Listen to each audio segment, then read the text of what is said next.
आज एक अनहोनी की चैनल के रोंगटे खड़े कर देने वाले एक और भूतिया कहानी के एपिसोड में आप सभी का स्वागत है। भूतों और पिशाचों की दुनिया हमारे मानने या ना मानने पर निर्भर करती है। मैं किसी भी तरीके से इनके वास्तविक होने या ना होने का दावा नहीं करता। ये कहानियाँ या घटनाएं जिनके साथ घटी हैं उन्हीं का अनुभव बन के रह जाती हैं या कहें तो उन्हीं तक सीमित रह जाती हैं। ऐसी ही हैरत अंगेज और खौफनाक कहानियों के लिए जुड़े रहिए आहट एक अनहोनी की चैनल के साथ। आइए बढ़ते हैं हमारी आज की कहानी की ओर। तबरेज़ और सुचित दो दोस्त थे और दोनों ही फिल्मों में स्पॉट बॉय की जॉब करते थे। तबरेज़ कुछ डरपोक किस्म का था और उसे अंधेरे से काफ़ी ज़्यादा ही डर लगता था। एक दिन शूटिंग ख़त्म होने के बाद फिल्म के डायरेक्टर ने बाकी की शूटिंग के लिए खंडाला का एक बंगलो चुना और दोनों स्पॉट बॉयज़ को वहां पहुंचकर 2 दिन पहले ही साफ सफाई करवाने का ऑर्डर दिया। तबरेज़ और सुचित दोनों ने बस टिकट निकलवा ली और जाने के लिए निकले ही थे कि सुचित के घर से फ़ोन आया कि उसे अर्जेंट अपने गांव जाना पड़ेगा। सुचित का गांव सिर्फ 150 किलोमीटर पर था, तो उसने तबरेज़ से कहा कि तुम अभी चले जाओ और मैं अपना गांव का काम निपटा कर सीधा वहीं मिलूँगा। तबरेज़ ने खंडाला की बस पकड़ी और खंडाला पहुंच गया। उसे खंडाला पहुंचने में शाम हो गई थी। वह सीधा जान पहचान के आदमियों को मिलके सफाई के कामदार का बंदोबस्त कर लेता है और सुबह के 8 बजे का समय निश्चित कर लेता है। उसके बाद वह एक सस्ती लॉज में रुक जाता है और दूसरे दिन मजदूरों के आने से पहले ही उस बंगलो में चला जाता है। बंगलो में जाने के बाद उसे कुछ बुरा होने का एहसास होता है, लेकिन काम के दबाव के चलते उसने बंगले का मेन गेट खोला और गार्डन क्रॉस करते हुए मेन डोर खोल के अंदर जाता है। बंगलों में अंदर जाते ही दरवाज़ा बंद हो जाता है और डर के मारे तबरेज़ दरवाज़ा खोलने की कोशिश करने लगता है, लेकिन दरवाज़ा खुलता ही नहीं और उतने में एक और परछाई नज़र आती है जो तबरेज़ को मारने लगती है। तबरेज़ चिल्लाते हुए भागता है और ऊपर की मंजिल पर पहुंच जाता है।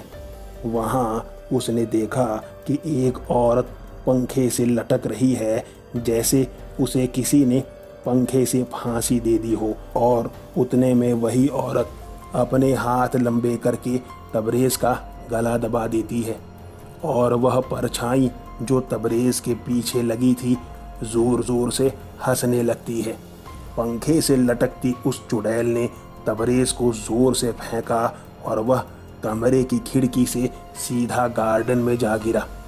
गिरने के साथ काफ़ी चोट लगने और गला चोक होने की वजह से वह बेहोश हो जाता है। कुछ देर बाद 6-7 मज़दूर आते हैं वहाँ पर सफाई के लिए और उन्होंने वहाँ तबरेज़ को गार्डन में पड़ा देखा तो तुरंत दौड़कर उन्होंने उसकी हालत देखी। उन्हें लगा जैसे वह मर चुका है, तो उन्होंने पुलिस को इन्फॉर्म कर दिया।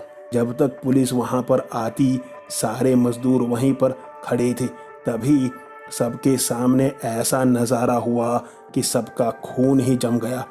उन्होंने देखा कि तबरेज़ की बेहोश बॉडी अचानक से हवा में उठी और एक झटके में उठकर खिड़की से उस कमरे में घुस गई और खिड़की अंदर से बंद हो गई। यह देखकर दिन के समय में भी सारे मजदूर इतने डर गए कि वहाँ से इधर उधर भागने लगे और वहाँ एक भी मजदूर नहीं रहा। थोड़ी देर बाद जब पुलिस आई तब इधर उधर भागे मजदूर धीरे धीरे इकट्ठा हुए और उन्होंने सारी बात पुलिस को बताई, जो भी उन्होंने देखा था।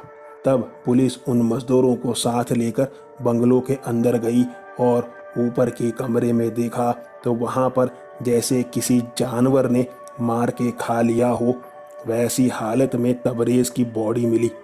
पुलिस ने मजदूरों को ही दोषी मानकर गिरफ्तार कर लिया और आगे कार्रवाई शुरू की। फिल्म प्रोड्यूसर्स को भी जानकारी मिली और सभी वहां पहुंचे। जब उन्हें सारी जानकारी मिली तब उन्हें भी यकीन नहीं हुआ कि भूत जैसी कोई चीज़ होगी। मजदूरों की गवाही लेने के बाद पुलिस ने उन्हें छोड़ दिया, क्योंकि कभी किसी का कोई रिकॉर्ड नहीं निकला था क्राइम का, और सभी ने तबरेज़ के बारे में एक ही जानकारी दी थी और किसी के भी फिंगरप्रिंट बंगले के दरवाजे पर या कहीं और नहीं मिले थे। डायरेक्टर ने सुचित को कहा कि अब वह जगह की साफ सफाई करवाए। तब सुचित जैसे ही वहां शाम के समय पहुंचा, उसे तबरेज़ मेन गेट पर ही खड़ा मिला और उसने अपने साथ घटी सारी बात सुचित को बताई और कहा कि अभी यहाँ से निकल जाओ और कभी भी यहाँ वापस मत आना। तब सुचित अपने मरे हुए मित्र का शुक्रिया अदा कर वहाँ से चला गया और सारे यूनिट से अपनी बात बताई। बाद में यूनिट ने उस लोकेशन पर काम करने का इरादा ही बदल दिया। दोस्तों, आज की कहानी कैसी लगी आपको मुझे कमेंट बॉक्स में ज़रूर बताइए।